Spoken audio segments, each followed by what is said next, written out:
I just met you on a bus, and we would really like to get to know each other, but I've got to get off at the next stop. So you're going to tell me 3 things about yourself that just define you as a person. 3 things about yourself that will help me understand who you are. 3 things that just get to your very essence. And what I'm wondering is, of those 3 things, is any one of them surviving some kind of trauma? Cancer survivor, rape survivor, Holocaust survivor, incest survivor. Ever notice how we tend to identify ourselves by our wounds? And where I have seen this survivor identity have the most consequences is in the cancer community. And I've been around this community for a long time because I've been a hospice and a hospital chaplain for almost 30 years. And in 2005, I was working at a big cancer center when I received the news that my mother had breast cancer. And then 5 days later, I received the news that I had breast cancer. My mother and I can be competitive. But I was really not trying to compete with her on this one. And in fact, I thought, well, if you have to have cancer, it's pretty convenient to be working at a place that treats it. But this is what I heard from a lot of outraged people. What? You're the chaplain. You should be immune. You know, like, maybe I should have just gotten off with a warning instead of an actual ticket, because, I'm on the force, so. So I did get my treatment at the cancer center where I worked, which was amazingly convenient. And I had chemotherapy and a mastectomy and a saline implant put in. And so before I say another word, let me just say right now, this is the fake one. I have found that I need to get that out of the way because I'll see somebody go. And then I'll move or I'll gesture something. So now you know.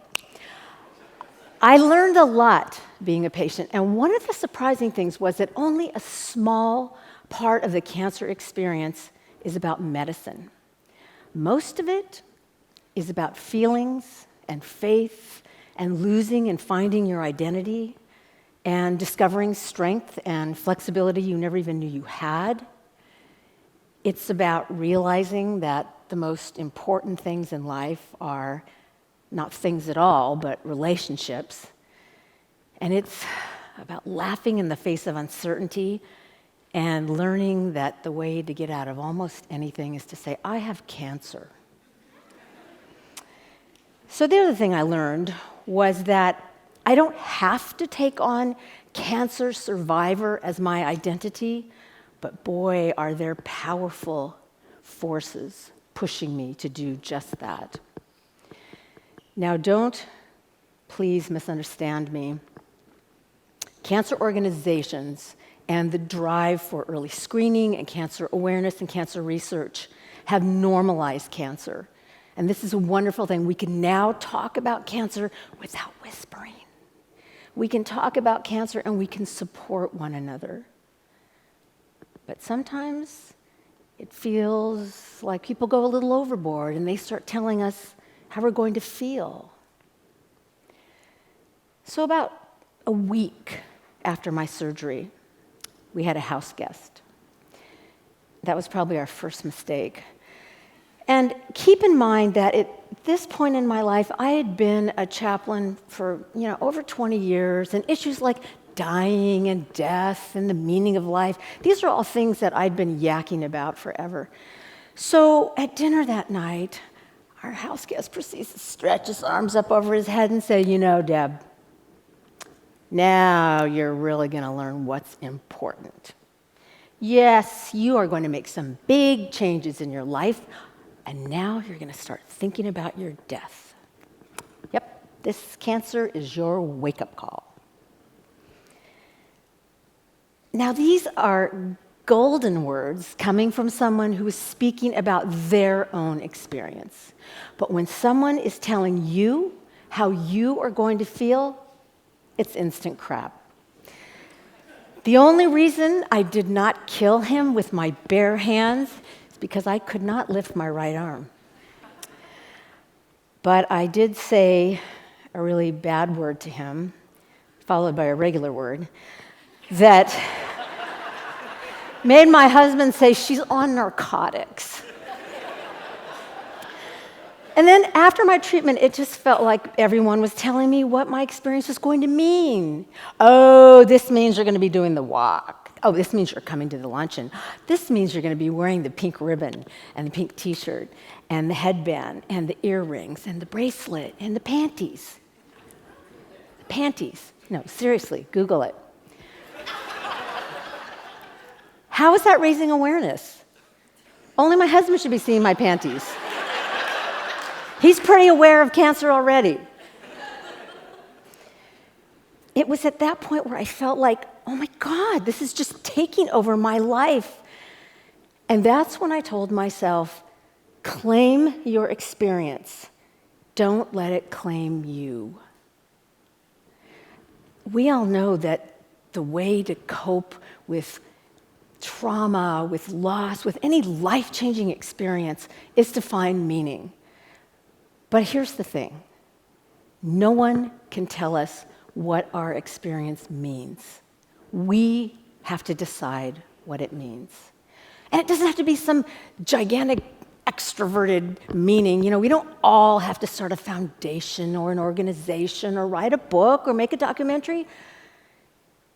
Meaning can be quiet and introverted. Maybe we make one small decision about our lives that can bring about big change.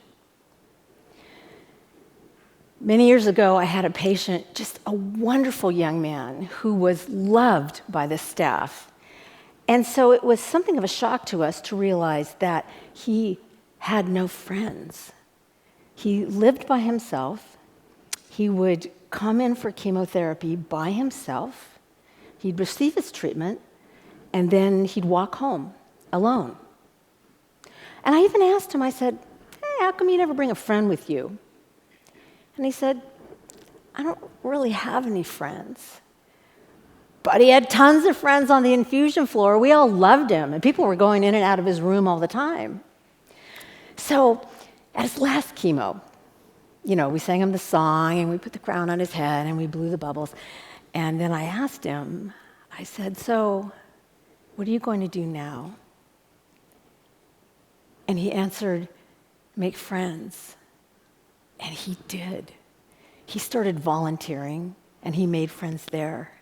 And he began going to a church, and he made friends there. And at Christmas, he invited my husband and me to a party in his apartment, and the place was filled with his friends. Claim your experience. Don't let it claim you. He decided that the meaning of his experience was to know the joy of friendship and then learn to make friends. So, what about you? How are you going to find meaning in your crappy experience?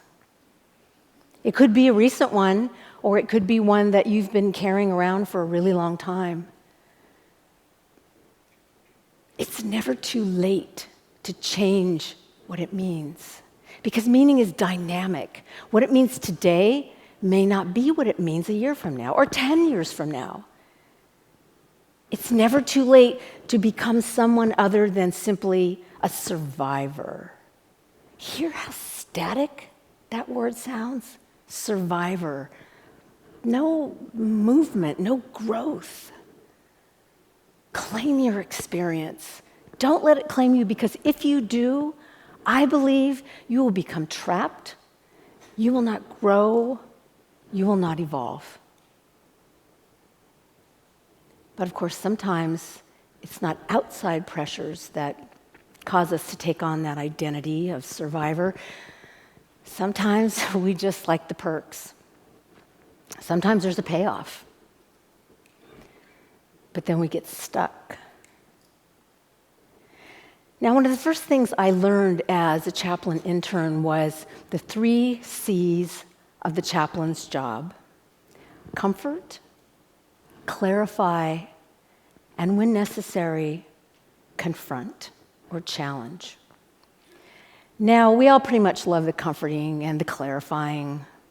The confronting, not so much.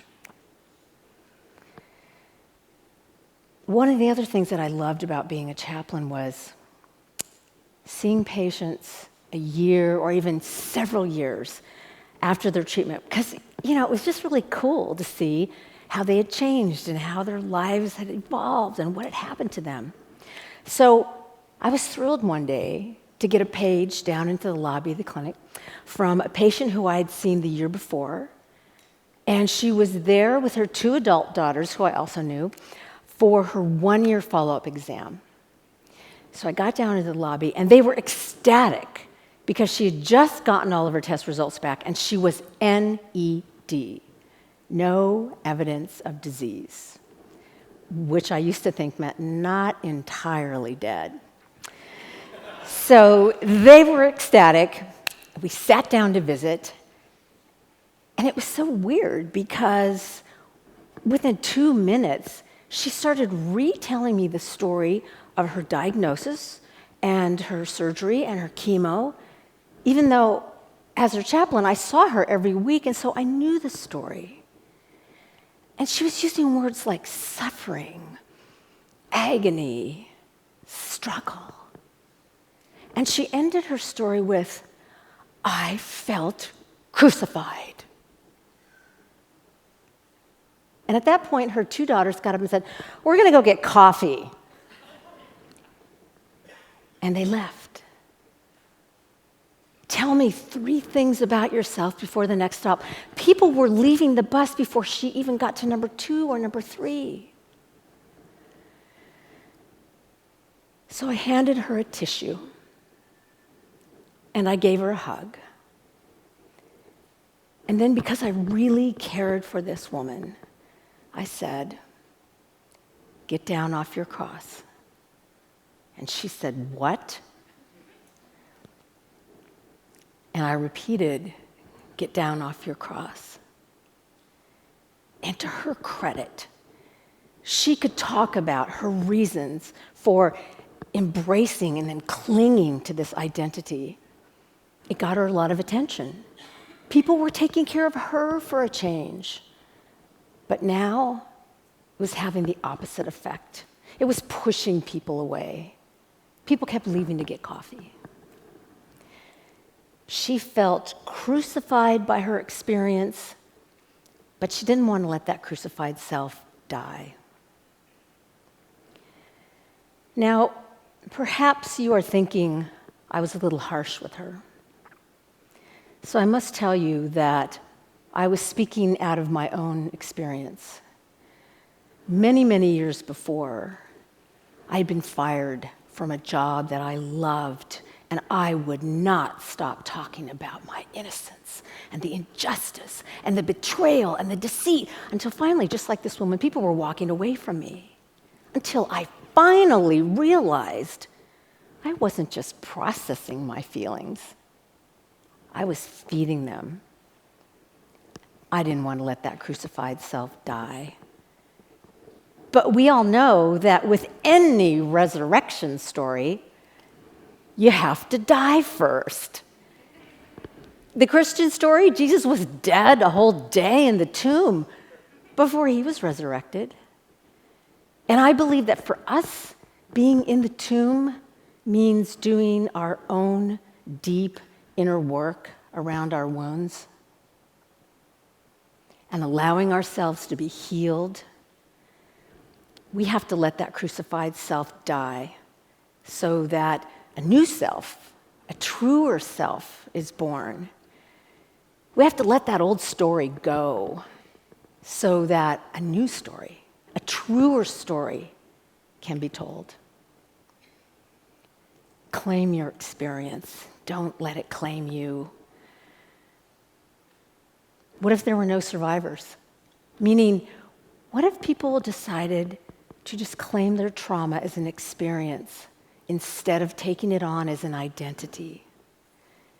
Maybe it would be the end of being trapped in our wounds and the beginning of amazing self-exploration and discovery and growth. Maybe it would be the start of defining ourselves by who we have become and who we are becoming. So perhaps survivor was not one of the three things that you would tell me. No matter. I just want you all to know that I am really glad that we are on this bus together. And this is my stop.